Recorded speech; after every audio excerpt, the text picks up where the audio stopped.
Vamos abrir a nossa Bíblia.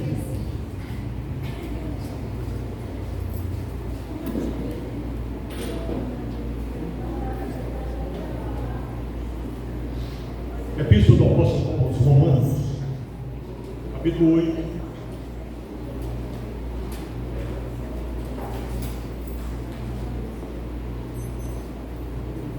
Capítulo 8. Vamos ver os versos de 35 ao 39. Epístola aos Romanos, capítulo 8, versos de 35 a 39. O texto base é o verso 35. O apóstolo Paulo aqui nos diz a palavra de Deus o seguinte: quem nos separará do amor de Cristo? A tribulação, ou a angústia, ou a perseguição, ou a fome, ou a nudez, o perigo, o espada? Como está escrito: por amor de ti somos entregues à morte todo dia, somos reputados como ovelhas para o matadouro. Mas em todas estas coisas somos mais do que vencedores por meio daquele que nos amou. Porque eu estou certo de que nem a morte nem a vida, nem os anjos nem os principados, nem as potestades, nem o presente nem o futuro, nem a altura, nem a profundidade, nem alguma outra criatura nos poderá separar do amor de Deus que está em Cristo Jesus, nosso Senhor. Que Deus aplique no nosso coração a sua palavra linda. Amém. Como é sabido, eu tenho pregado nos últimos domingos sobre a Epístola aos Romanos, particularmente o capítulo 8. E temos ressaltado o capítulo 8 como sendo um manual de filosofia da vida cristã. Do mesmo modo como o Sermão do Monte, proferido por Jesus Cristo, é considerado a constituição do cristianismo, a lei maior do cristianismo, o capítulo 8 da Epístola aos Romanos, que é entendido pelos estudiosos do Novo Testamento como o Evangelho da Salvação, apresenta aqui a filosofia da vida cristã autêntica, da vida cristã mais elevada, mais plena. E falamos sobre se Deus é por nós, quem será contra nós. Falamos sobre a questão de Deus não sonegar suas bênçãos a nós. E nesta noite a pergunta que o apóstolo Paulo faz é esta: quem nos separará do amor de Cristo? Amados, talvez o sentimento mais comum na experiência espiritual de muitos cristãos, talvez de alguns que aqui estão nesta noite, seja a sensação de que não se sentem amados por Deus. Pode até dizer que ama a Deus, mas o sentimento mais flagrantemente presente na experiência de muitos é a sensação de não serem amados por Deus. Irmãos, provavelmente nada tem poder mais destrutivo para desestruturar espiritual e emocionalmente do que esse sentimento de que Deus não ama a pessoa. Mas isso é presente na experiência humana muito mais do que os irmãos imaginam, principalmente nesta época em que os relacionamentos tornaram-se frágeis, volúveis, funcionais e pessoais. É a era da cibernética, é a era da tecnologia, da informação, enfim, é uma época estranha. E diante disso, nós temos algumas sensações que não temos pensado e precisamos pensar e analisar. Temos sensação, por exemplo, de abandono. Muitos têm dificuldade de dar e receber afeição. Muitos de nós temos dificuldade, e temos demonstrado isso, de compreender o significado de amar e e ser amado, principalmente por Deus. Porque muitas vezes o nosso comportamento revela que nós não acreditamos no amor de Deus por nós. Muitas pessoas carregam consigo lembranças de abandono. Por isso, há a sensação em muitas vidas de abandono. Muitos carregam em si sensação de abuso, de violência, de frieza, de insensibilidade, de distância, de solidão, de incompreensão, de rejeição. Muitos de nós carregamos esses sentimentos. E isso faz com que a gente desenvolva mecanismos de compensação. E aí então tornamos-nos profissionais competentes. Muitos são verdadeiros artistas brilhantes, alunos dedicados, cônjuges e pais responsáveis, íntegros. Tornamos-nos muitas pessoas admiradas, bem-sucedidas, e tomamos o sucesso e a admiração como modos de compensar a nossa ausência de amor. Sentem-se muitas dessas pessoas amadas, quando na verdade apenas elas não amam, mas conquistam o respeito e a admiração dos outros por causa da competência, por causa da habilidade pessoal, dos talentos pessoais. Outros, em vez de buscarem mecanismos de compensação, que é o caso dessas que falamos, desenvolvem formas outras de proteção. Entregam-se, por exemplo, à rebeldia, muitos entregam-se aos vícios, muitos à violência e muitos entregam-se ao cinismo, do viver por viver. Por quê? Talvez não suportem a rejeição e o abandono. Levantam uma espécie de fortaleza, ou cavam poços para manterem o seu castelo protegido. A verdade é que muitos de nós desenvolvemos e temos experimentado carência tremenda, uma sensação de abandono. Por isso a dificuldade de amar e de ser amado. Mas há outra carência que eu gostaria de apresentar para os irmãos e conversar com os irmãos. Uma carência interior, uma sensação de carência. Nós temos uma sensação de abandono e uma sensação de carência. Meus irmãos, nós vivemos num mundo em que esperamos muito e recebemos pouco. Recebemos pouco do muito que nós entendemos que devemos receber. Em esperar, temos direito, mas não. Vivemos num mundo em que esperamos muito e recebemos pouco. Esperamos muito dos nossos pais, mas nem sempre essas esperanças se concretizam. Esperamos muito do cônjuge, seja esposa, seja esposo.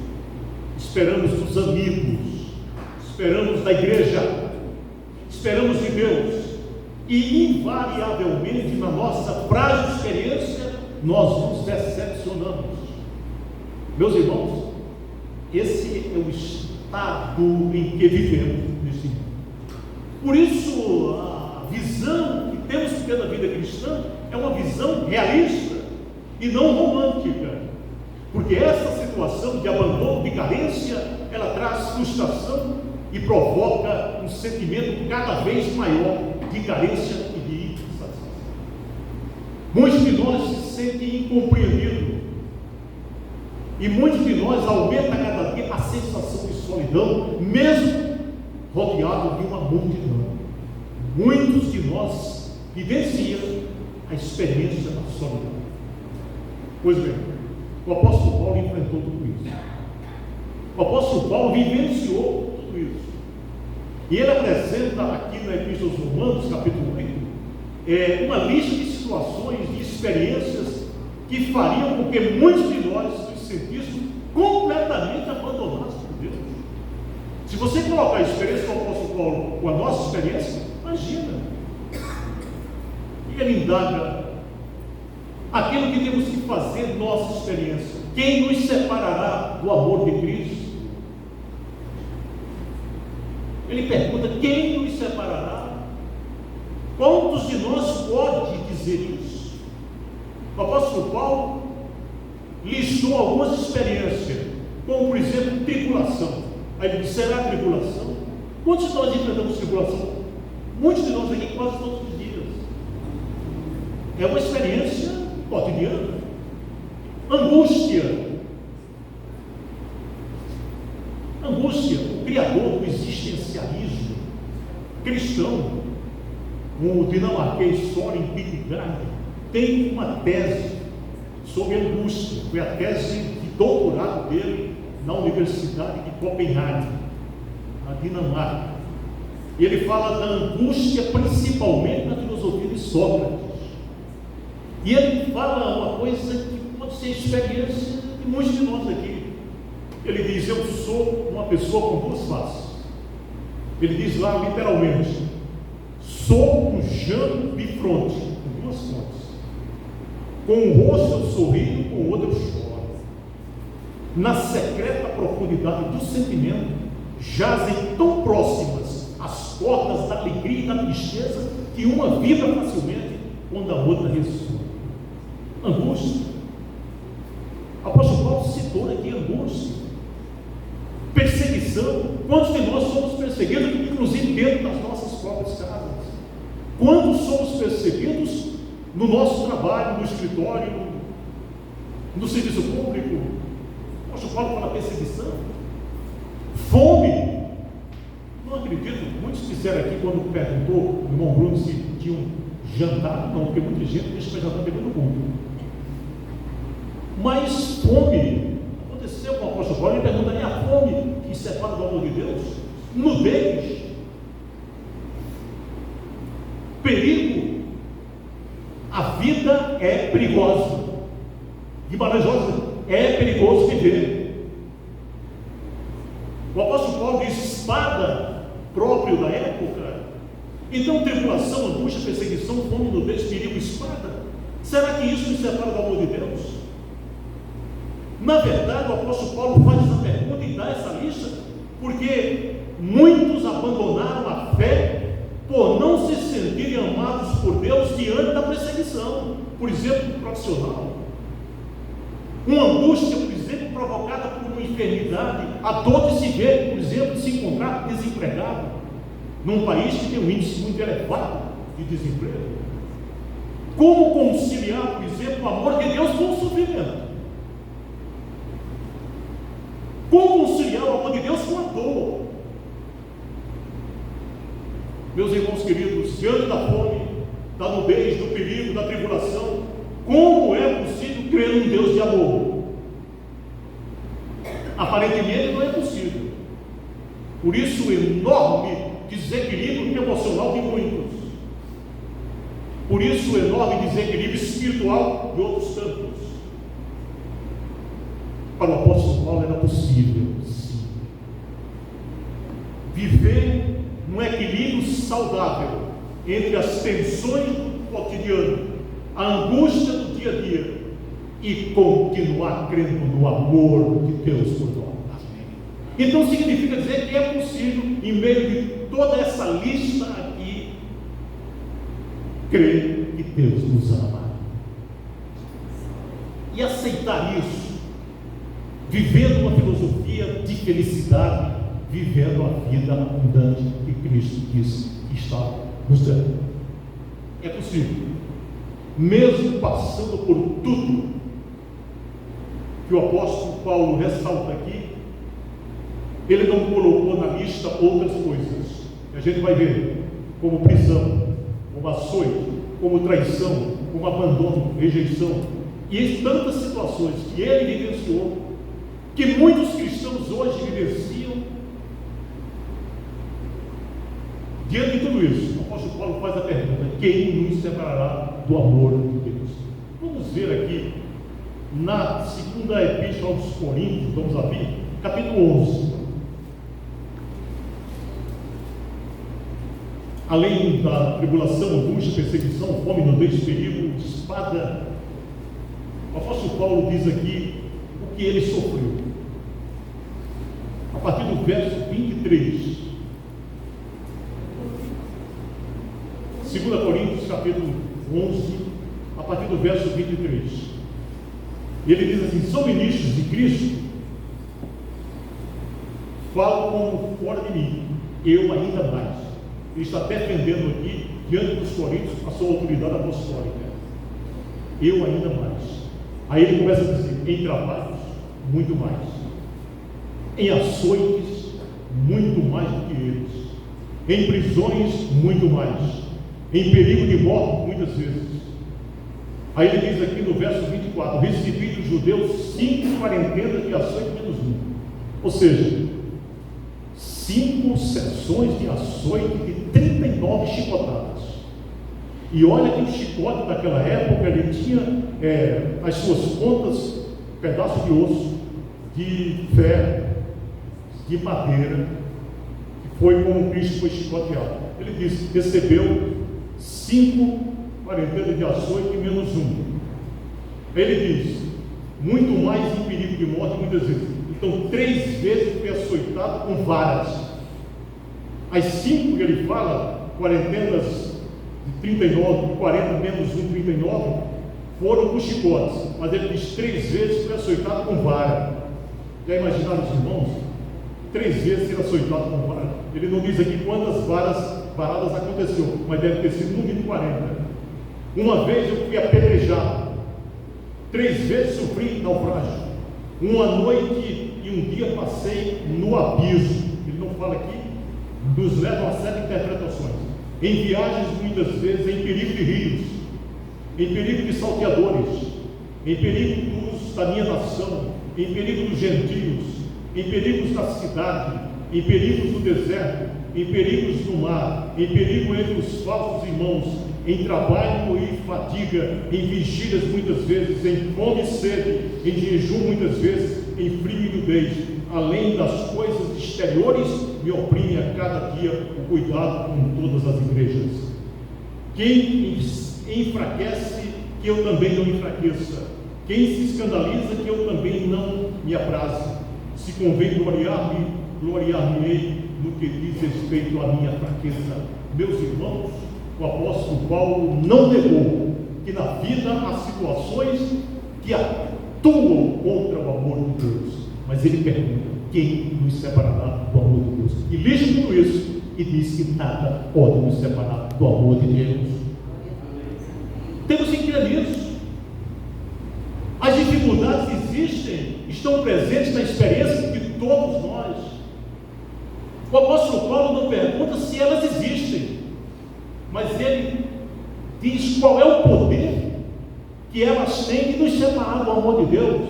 Nenhum poder. Nenhum poder. E para isso nós temos que crer no que é o amor de Deus. Nós não compreendemos a extensão, a largura e a profundidade do amor de Deus que o apóstolo Paulo fala. Temos que compreender e penetrar na essência do amor de Deus. O apóstolo João, em 1 João 4,16, diz: Deus é amor. É assim que se define Deus na Bíblia. Para João, o amor de Deus não é entendido em termos de sentimentos, mas é entendido na compreensão da natureza de Deus. Ele não diz assim: Deus tem um profundo sentimento de amor por nós, pelos seres humanos. Ele diz o seguinte: Deus é amor. E essa afirmação lança luz sobre a compreensão cristã do amor, principalmente o amor de Deus. O amor de Deus é demonstrado na aliança que Deus fez com nós. Deus fez um pacto com cada um de nós. Não foi só um pacto com o seu povo. E nesse pacto ele promete ser o nosso Deus. Deus é o nosso Deus. Ele prometeu isso no pacto. Ele prometeu que se relacionaria conosco. E Deus é fiel, justo e é amor. E isso Jesus demonstrou por nós na cruz. Hoje pela manhã nós celebramos a ceia. A ceia é a expressão máxima do amor de Deus. Isto é o meu corpo, a representação do pão. E isso é o sangue da nova aliança. Este cálice é a nova aliança do meu sangue. Então o amor de Deus revelado em Jesus Cristo é um amor autodoado, é um favor em nós, é o seu sacrifício voluntário, é a entrega de Cristo na cruz do Calvário, a promessa fiel de que Ele será o nosso Deus e Ele é fiel no seu Pai. E há uma coisa que nós não temos que colocar, não podemos esquecer, é que o amor de Deus não muda, porque Deus é fiel. Ele promete que é o nosso Deus, que será em qualquer que seja a circunstância, e Ele não muda, porque nele não existe mudança nem sombra de variação. Ele não fez Jesus Cristo na cruz o sacrifício constrangido. Ele não foi motivado por alguma força oculta. Ele não nos ama porque nós somos charmosos ou cativantes, não. Ele nos ama porque Ele ama mesmo, e Ele nos ama até o fim, como Ele disse: tendo amado os seus que estavam no mundo, amou-os até o fim. Ele é amor, e é isso que o amor faz, se doa. O amor divino é totalmente diferente do amor humano. Ele diz respeito ao outro e não a nós mesmos. O problema é esse. Nós somos muito egocêntricos. O amor diz respeito ao outro. Por isso é que, quando sintetizou os mandamentos da lei de Deus em 2, Cristo diz: amar a Deus e ao próximo. Então veja, é a síntese, as coordenadas da vida. O amor verdadeiro procura o bem do outro e não o seu próprio bem. E isso está expresso no Evangelho miniatura de João 3,16. Porque Deus amou o mundo de tal maneira que deu o seu Filho unigênito, para que todo aquele que nele crê não pereça, mas tenha vida. Vou fazer um parênteses para dizer: hoje que eu estava na porta de manhã, cumprimentando os irmãos, e chegou uma menina, aliás, André e Janaína, uma das gêmeas. Pastor, me entregou um papel. Aliás, ela já fez algumas outras vezes. Aí tinha assim no papel: abra. Aí eu abri na hora. Quando eu abri, tinha sido feito um desenho, um sol iluminando, e estava escrito: porque Deus amou o mundo de tal maneira que deu o seu Filho unigênito, para que todo aquele que nele não pereça, mas tenha vida eterna. Da mente de uma criança estava expressa a realidade do amor de Deus, doação. Deu o seu Filho unigênito. Essa é a mensagem maior que o mundo já ouviu, porque Deus amou o mundo de tal maneira, amor sem comparação, que deu doação, dádiva, o seu Filho unigênito, para que todo aquele que nele crê não pereça, mas tenha vida eterna. Então foi essa mensagem que eu recebi hoje pela manhã.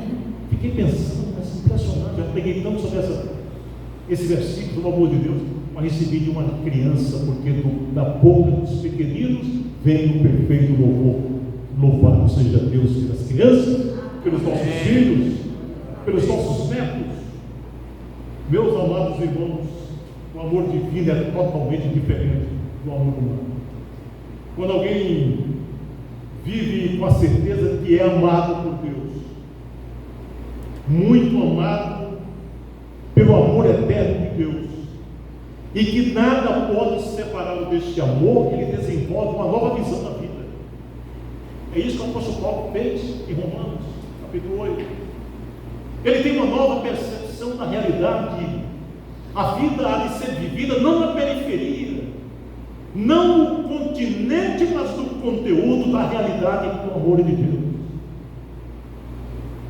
E Paulo expressou muito bem quando ele fala aqui no capítulo 8: por amor de ti somos entregues à morte o dia todo, fomos considerados como ovelhas para o matadouro, mas em todas essas coisas somos mais do que vencedores por meio daquele que nos amou. Como é que uma pessoa que foi levada para o matadouro afirma que em tudo é vencedor? Como é que alguém tratado com tanto desprezo pode se considerar mais do que vencedor, como foi o apóstolo Paulo. Ele foi tratado como ovelha levada para o matador, mas ele era plenamente consciente de que ele era mais do que vencedor. Nós temos que ter essa experiência. Essa é a experiência da verdadeira vida. É o que acontece com a mente transformada pelo poder do Evangelho. Ele não é um vencedor porque ele é bem sucedido. Ele é mais do que vencedor por conta do amor de Deus. É a cruz. Não são as circunstâncias, mas é a cruz. É o amor eterno e imutável de Deus, não os sentimentos voláteis, não as emoções confusas. As convicções têm que se transformar em emoções, não o contrário. A grande verdade, triste verdade, é que muitos cristãos seguem pela vida sentindo-se solidários e carentes. Não dá para entender. Ora negando suas carências e ora assumindo essas carências. É um ioiô, lá embaixo e lá em cima. Alimentam-se de expectativas irreais e permanecem espiritual e emocionalmente infantis. Como o apóstolo Paulo em Corinto, eu pude falar a vocês como há espirituais como carnais. Existe tanta gente que é consumidora de atenção e de afeto. Para ser bom, para muita gente, um culto precisa provocar algum tipo de emoção a cada nova semana. Relacionamentos duram enquanto sempre ganham muito mais do que lhes é exigido. Para essas pessoas, Deus precisa tratar como crianças mimadas, atendendo os caprichos e fazendo sentidos especiais, mimosos de Deus. Imagina aquilo. Eu pensar que sou mimoso de Deus. Eu sou o principal dos pecadores do vizinho, não posso falar. Para muitos, a experiência da oração se caracteriza por pedidos, sempre pedidos, de uma vida melhor, de uma vida mais confortável, de uma vida bem sucedida. Para essas pessoas, o amor de Deus não é uma questão de fé, mas é de sentimento. Amor de Deus tem que ser questão de fé. Eu creio no amor de Deus. O sentimento vem primeiro para muitos, depois é que vem a fé, e essa fé é uma fé vaga e subjetiva. Muitos cultivam uma fé no sentimento, mas não cultivam a fé no Deus vivo e verdadeiro que nos ama. E é com essa impressão de que somos amados por Deus, é com essa impressão de que existe uma vida maior, mais ampla a ser vivida, que nós vamos sair daqui nessa noite abençoados pelo nosso Deus. Amém. Que Ele nos abençoe. Amém. Vamos cantar o hino que nós sempre cantamos aqui, que casa perfeitamente com a mensagem. Quem nos separará? O conjunto vai aqui, não. Ajuda da nossa querida irmã. Não precisa nem de uma regida aqui, né? Vamos ficar todos de pé, cantando esse hino. Quem nos separará?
Nós vamos cantar agora um hino belíssimo que temos cantado todo final de culto, 270 do hino da contribuição. Finda-se este culto. Após o canto desse hino, os irmãos receberão a bênção apostólica. Finda-se este culto.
O amor de Deus, o nosso Pai, o poder, a comunhão e as doces consolações do Espírito Santo repousem sobre vós, irmãos, e convosco permaneçam, desde agora e para todos sempre.